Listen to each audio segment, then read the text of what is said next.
Ito yung ginawa ko. Ito yung ginawa ni Mama. At least heart shape yung ginawa ko. Itadakimasu. Gabi na guys, kumakain pa kami ng minatamis. Sarap. For tonight's video guys, gagawa tayo ng braso de Mercedes dahil first time ni Ate Aska itong matitikman. Kaya siya yung paggagawain natin. Grabe guys. 8:30 na kaya for tonight's video na talaga tayo. So eto na guys. Ang mga kailangan lang natin, napakasimple lang. Meron lang tayong itlog. Meron tayong condensed milk, cream of tartar, and then asukal lang. At mag-a-add lang tayo ng konting vanilla essence. Ayan, namamaga yung mukha ng lola nyo kasi may allergy tayo. So, nagkakakamot ang lola nyo. And then, ang gagamitin lang nating tray, ganito guys. Hindi tayo gagawa ng Mercedes na katulad na nakikita natin sa Pilipinas. Kaya, ito yung gagamitin natin yung tray kasi para bukod-bukod na pagka kakain. So, ayan guys, pinaghihiwala niya yung puti.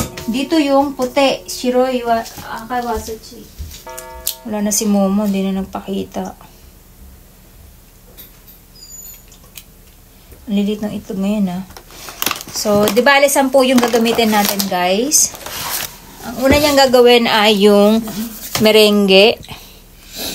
Ayan lalagyan natin siya ng asukal habang siya ay unti-unting hinahalos. Koshidake sutsune. Ayan. Tapos guys, maglalagay tayo ng cream of tartar.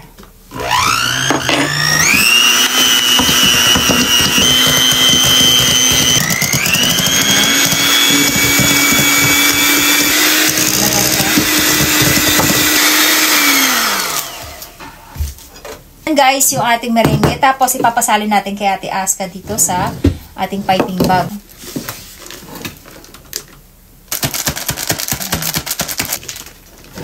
Tapos, maglalagay lang tayo ng butas dito sa ating piping bag. Ayan. Para palusutin. So, ganito lang yung gagawin mo, ate. Ay, yung kulang natin ng konti. Ayan. So, gagawin mo lang, maglalagay ka lang ng butas sa ilalim. Ay, sa gitna.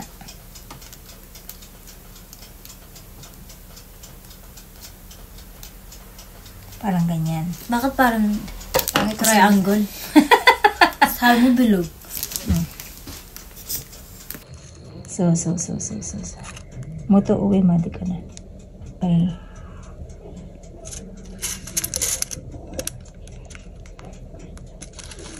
Yan, ganyan. Tapos taasan mo pa. Isa-isa lang yung kaya? Iinit lang natin siya ng 150 sa sa loob ng 40 minutes.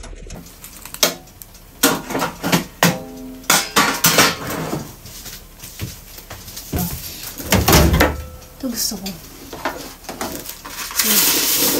Siya mabigat.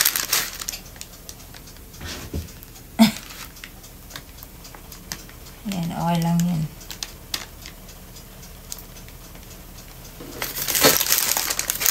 Kailangan mo lang bumagsak. Tapos ito yung excess natin guys. Ang gagawin naman natin ay itatabi lang muna natin habang hindi pa naluluto yung first batch natin. Okay? Oh my God! Ngayon ang gagawin naman natin guys ay yung filling. Yung ating itlog, sinalin lang ni Ate Aska. And then saka tayo mag-a-add ng 1 cup ng condensed milk. Ayan.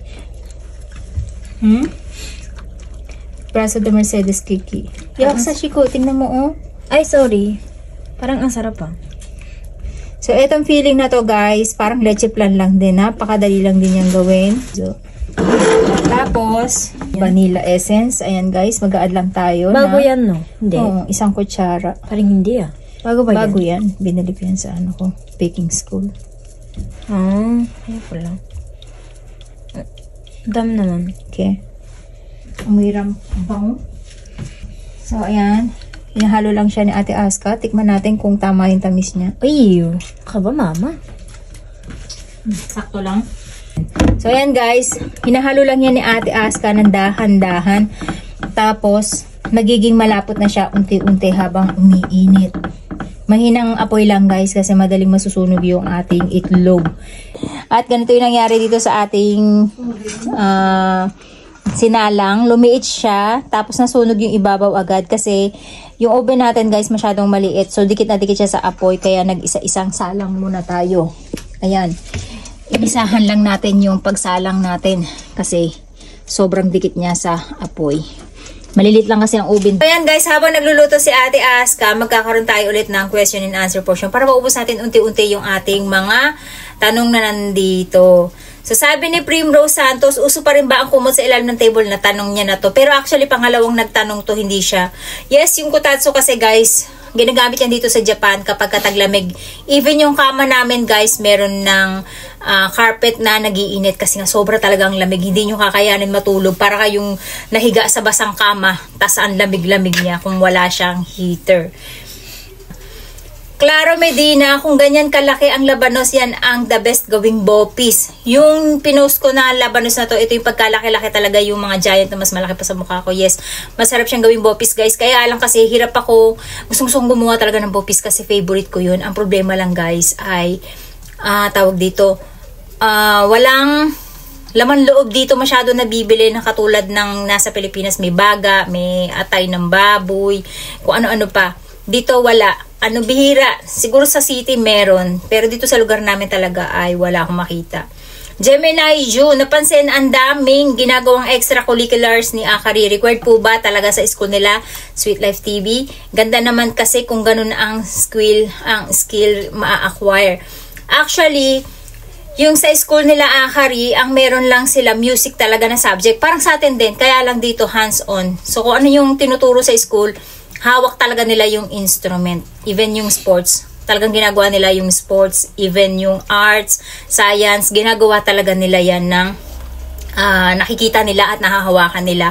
At kapag about sa insekto, about sa nature, inaaral nila, dinadala talaga sila kung saan lugar makikita yung insekto na yun or yung inaaral nila na yun.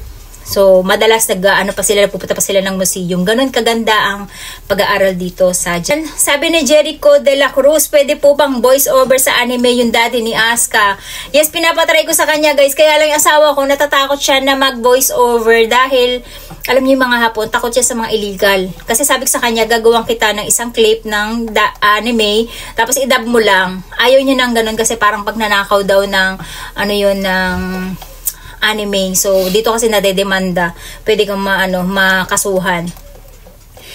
Ate Sweet Life TV pa shoutout po. Sana mapansin mo ako. Naka-following na po ako. Always like po ako. Dan Hermosilla. Thank you so much, Dan, sa inyong mga pag-follow. Actually, hindi lang kay Dan. Sa lahat ng mga nag-follow sa amin at yung mga patuloy na nagla-likes, nag-share at nagsusubaybay sa aming mga videos.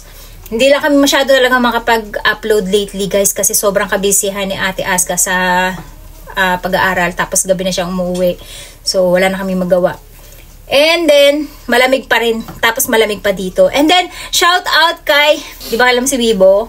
Yung sa TikTok, yung gumagawa ng mga video nyo. Happy birthday po, Wibo. Wibo? Yung gumagawa ng mga video nyo sa TikTok. Siya yun. So, belated happy birthday, Wibo. Thank you so much sa mga paggawa mo ng videos namin at pagpopromote sa amin. Sobrang laking tulong. At God bless sa page mo. Sana nakatulong. At thank you so much dahil ang laki din na naging tulong mo sa page namin. At belated happy birthday. God bless you. John Luis Emboltorio. Ate, may virus food daw ba sa Japan? Yes, alam mo yung virus na yun, ito yung yung Mycoplasma tsaka yung influenza A and B. Actually, every year naman to meron dito sa Japan, hindi na siya bago kapag ganitong taglamig. Actually, nagkaroon nga ako nung last December. So, 2 months guys, talagang inuubo ko. Kaya hirap ako mag-upload nung December. Hindi ako nag-upload kasi hindi ako makahinga sa sobrang tuyo ng air passage ko. So, nauubo ko kaya hindi kami masyado nakapag-vlog nun. And then, Arisa 24, paano po kapag sa lalaki nang galing? Alin? Ano yan? Alin paano sa lalaki naggaling? Hindi ko alam kung saan to nanggaling tong question na to. Paano pag sa lalaki nang galing? Ano kayang idea nito? Hindi ko masyadong kung ano yung question niya. Ewan ko, tanga ko rin. Ini-screenshot ko, hindi ko maalam kung ano yung tanong. Mrs. Ni, hi, aslam po, may na-notice po ba kayong Muslim woman, especially covered face lady dyan sa Japan nagtatrabaho? Meron ba dito na Muslim? Yung naka-face cover, katulad sa ibang bansa, mga Muslim, di ba, medake mieru. May nakita ka na dito sa Japan? 目だけ見える。まあまあごめん。意味わかんない。 Muslim noon na mita koto aru? Muslim Zenbu kao ga noon. kabutteru. 何をかぶってるの？ Kuroi nunu. Zenzen kao ga mienai 目だ何？イけ。スラエルみたいな。そう、イスラエルじゃなくて、サウディの方。どこでもいいけど。ないの？知らない。 May taka na yun eh. Wala pa ako nakita dito guys sa Japan na nakaganon. Actually, nung nag-aaral ako ng Japanese, 東京ならあるんじゃないの？ siguro yung mga nagta-travel, no? Mga tourist ngayon Oo, ba? nasa Pero hindi pa ako nakakita. Tokyo. Kasi actually ako may kaklase kong Muslim na Arab din siya. Babae siya. Mag-asawa sila nung asawa niya kasama ko nag-aaral sa sa Japanese learning school. Ang problema dahil nasa Japan siya, hindi naman siya nagsusuot na napakaganda ng mukha nun guys, parang angel yung mukha nila. Kaya nagagandahan ako sa mga Arab jin, yung mga Arabo na babae, ang gaganda ng mukha nila guys. Kaya siguro nakamask sila kasi matititigan mo talaga sila, super cute, para sila mga Maria, pati yung mata nila ang lalaki. Oo nga. So, tinanong ko siya, sabi niya, since nasa Japan naman sila, at pumayag naman yung asawa niya, allowed na hindi silang magganon. Kaya bihira siguro kung makakita dito. Kasi yun ang naging paliwanag sa akin nung Hanggang class kailan ko pa na tayo yun. halo ko, ma? Pag malapot na, pero hindi pa siya malapot na malapot. Sabi ni JR, hi po, meron din po ba dyan ng mga course po? Thank you po, sana mapansin. Yes, meron mga course dito. Katulad sa school ni Ate Aska, senior high school pa lang, pero may mga course na. Ang course nga ni Ate Aska is fashion. Yung Tama? totoo, wala naman. So yung pinili ko, meron na school. So, Yung totoo, wala ito? Oo, ako lang pumili. Guys, sa school ni Ate Aska meron kasi siya yung pumili talaga ng school niya na yun dahil nga nandun yung course na gusto niya. Sa ibang course, sa ibang school daw ay wala ng mga course. Pero yung pinili niyang school ay mayroong subject na mayroong course katulad nung fashion. So, yun yung sagot niya. Hindi ko kasi alam yung mga eskwelahan dito, guys. Hindi ko Sila din naman nakakaalam. alam. So, sabi ni Francis Josephine Log, hello po, pabati po ako sa March 18 birthday ko po. Advance na po ako ng pagbati, baka kasi late nyo na basa to. Oo nga. Salamat po, galing magluto. Puti no. Love trip. So, ayun, Francis Josephine Log, advance naman sa'yo ng happy birthday. Ayan, mag-advance happy birthday ka, ate. Happy birthday po. Advance na to sa March. Ano pangalan? Sabihin mo? Francis Joseph Pilog. Wag na po. Ang Francis na lang. So, Francis na lang ang tinawag sa'yo kasi hindi niya mabanggit kahit ako nabubulol. Francis Joseph Pilog. Ayan, advance happy birthday sa'yo. Birthday. Advance na rin siya mag-isip. At Bernice KV1ZD. Ang hihirap talagang bagitin kapag sa TikTok ng mga pangalan. Oh, yan, pwede na pala yan. So, ayan na guys yung ating pang-feeling. Malapot na siya at okay na yan. Tamang-tama lang yung texture niya. Ang gagawin natin ay ilalagay ulit natin siya sa ating piping bag. Basta yung parang nasa ibabaw na siya. Ayan, Indian ay. Uy. Kahit hindi mo siya ikot yan, parang ganyan lang. Okay. Gusto ko ikot eh. Ang sarap ng itsura niya. Sunog pa yan ah. Actually, lalagyan pa yan ng toppings ng eh. Ano to? Ikaw gumawa nito. Oo. Hindi bilog eh. So, meron pa tayong 2 salang pa ba? Galing ko gumawa. Isang salang pa. Galing ko naman, di ba? Oo naman, lagi ka namang magaling. Ganyan yung itsura ng ating braso de Mercedes. And then, it's up to us na kung gusto nating maglagay ng sugar powder sa ibabaw. Since wala kami, wag na. Okay na yan dahil mauubos din man ni Aska yan. Sabi, napakagaang niya, no? Wala tayong sugar powder, kaya as is na natin siya. Pero mas maganda yung magiging presentation yan kapag nilagyan nyo siya ng sugar powder. Tara, atikman natin kung okay yung luto ni ate. Ito yung ginawa ko. Ito yung ginawa ni mama. At least heart shape yung ginawa ko. O, di ba? Heart? Hindi naman triangle. So, tikman natin, guys. Ayan. May fold talaga siya. Para hindi dumikit dun sa ating tray. Ay, at kinuha mo madali talaga? siya. Oo. Wawa, ang dami ko nilagay dyan ng custard ah. So, Oo, ang dami dyan, ma. Meron pa sa baba. ang liit Palengke nito kita, eh. mami. Ang Ay, cute sana kaya. kakainin ko. Oh, yan na, oh. Wag na, Pinukas ko hawak para mo na eh. sa'yo. Ang ganda ng pagkakaluto hanggang ilalim, guys. Lutong-luto talaga. Itadakimasu. Tikman mo. First time mo to eh, di ba? Kaya mauna ka na. Ito eh. Itadakimasu.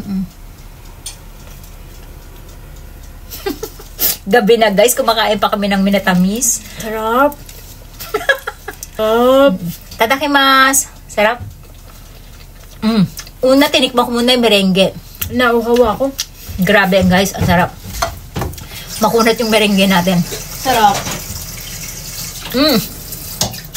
Ang sarap. Sarap talaga.